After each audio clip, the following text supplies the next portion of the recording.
Jumpa lagi para Micro Stalker. Kali ini saya berbagi aktivitas saya yang sedang submit foto dan video ke Microstock ini ke Adobe. Jadi seperti ini cara saya. Jadi aset saya di sini itu ada foto dan video dan ada yang random, ada yang tersetting. Maksudnya random itu artinya foto asal begitu ya. Tapi bukan ngasal ya sebenarnya. Maksudnya itu foto yang foto yang saya ambil asal saya suka saja, tanpa mempedulikan potensi pasarnya. Nah, itu yang saya maksud dengan ngasal. Tapi ada juga yang saya setting itu berarti saya meniru biasanya. Di Adobe ini kadang banyak yang ditolak, bahkan semua, kadang juga banyak yang diterima, seperti itu. Tapi ada juga yang ditolak di Shutterstock, tapi ternyata diterima di sini seperti itu. Nah, coba ini saya contohkan ya, beberapa waktu lalu foto saya yang ditolak sangat banyak, tapi saya terus upload di sini karena hasilnya lumayan banyak di sini. Jadi sekali hasil itu, sekali satu downloadnya ada yang 24, 28 dolar, 25 dolar seperti itu. Jadi meskipun yang diterima sedikit tidak masalah. Nah, ini salah satu contoh. Jadi yang ditolak itu 98, yang diterima hanya 9. Tapi tidak masalah ya, karena penghasilannya lumayan, seperti itu. Ini contoh salah satu penghasilan saya beberapa waktu yang lalu. Jadi satu video ini sudah terdownload sebanyak 9 kali.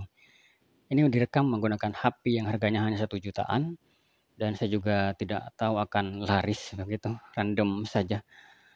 Ya seperti itu.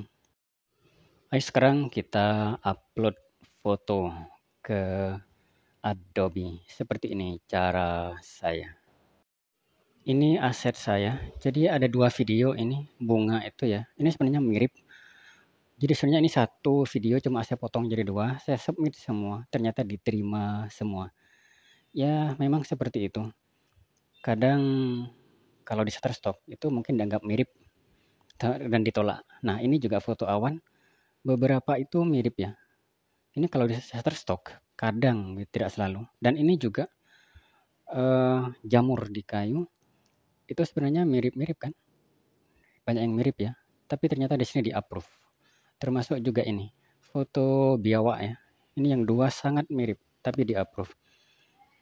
Dan ini juga siput. Ini juga di-approve di sini. Jadi saya begitu, tapi tidak terlalu banyak ya. Karena saya khawatir ya kena pelanggaran lah begitu. Jadi saya batasin paling 2 atau 3 yang mirip. Ini foto-foto saya yang belum saya submit. Jadi ada banyak yang mirip sekali. Sebenarnya ini satu foto cuma saya ubah backgroundnya. Ada yang saya ubah warna putih, warna pink, warna hitam begitu backgroundnya. Dan menurut saya sih tidak masalah kalau hanya 2 atau 3 yang mirip begitu. Dan cara saya hanya memanfaatkan suggestion saja ini. Judulnya, deskripsinya termasuk juga keywordnya. Kenapa saya memanfaatkan ini? Karena pertimbangan waktu. Nah, jadi keyword ini saya cut begitu, akan saya gunakan untuk beberapa foto yang saya pilih. Nah, ini 2, terus cari lagi yang menurut saya tidak terlalu mirip ya. Ini mirip sebenarnya cuma background beda. Terus yang berikutnya mungkin saya pilih yang pink ini. Terus yang ini mungkin agak beda ya, backgroundnya beda. Terus dicari saja yang agak berbeda begitu, sedikit mirip, nggak masalah. Jadi deskripsi dan keywordnya saya samakan semua.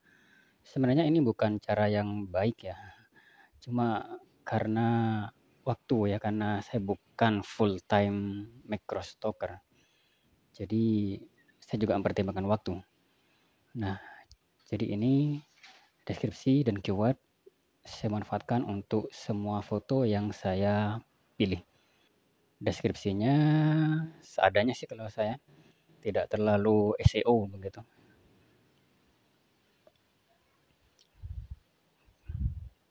Oke, sudah food. Kemudian kita save work. Dan ada 14 foto. Nah, setelah ini kita amati lagi, masih ada nggak yang terlalu mirip begitu dan terlalu banyak. Tapi menurut saya sudah aman ini, nggak masalah. Kita submit saja. Oke. Ya, seperti itu cara saya. Jadi singkat waktunya. Oke. Dan saya sudah menghasilkan lumayan dari sini dan lumayan sering ya dibanding Shutterstock. Yang berikutnya foto burger. Sama seperti yang tadi, kita pilih beberapa yang agak mirip, pilih 2 atau 3 saja. Seperti itu. Nah, ini yang akan saya pilih. Pilih saja satu-satu, kemudian setelah sampai di sini kita cek lagi. Mungkin ada yang terlalu mirip begitu dan terlalu banyak, bisa di-uncentang ya. Oke. Nah, menurut saya ini sudah pas, nggak masalah. Jadi kita langsung submit saja. Jadi begitu cara saya. Nah, kalau di Shutterstock itu saya biasanya, jadi saya mengcopy yang ada di sini. Jadi keywordnya dan deskripsinya cuma saya tambahin ya, karena kurang panjang. Itu saya copy ke Shutterstock begitu. Jadi nggak terlalu banyak mikir. Seperti itu. Menurut saya sih saran dari Adobe Stock ini sudah cukup lumayan sih. Itu kalau di Shutterstock. Kalau deposit fotos itu malah lebih mudah. Jadi bisa otomatis banyak foto. Sekian dari saya, mungkin bisa ditiru ya bagi pemula. Oke, mungkin itu saja. Semoga tambah sukses semua. Assalamualaikum warahmatullahi wabarakatuh.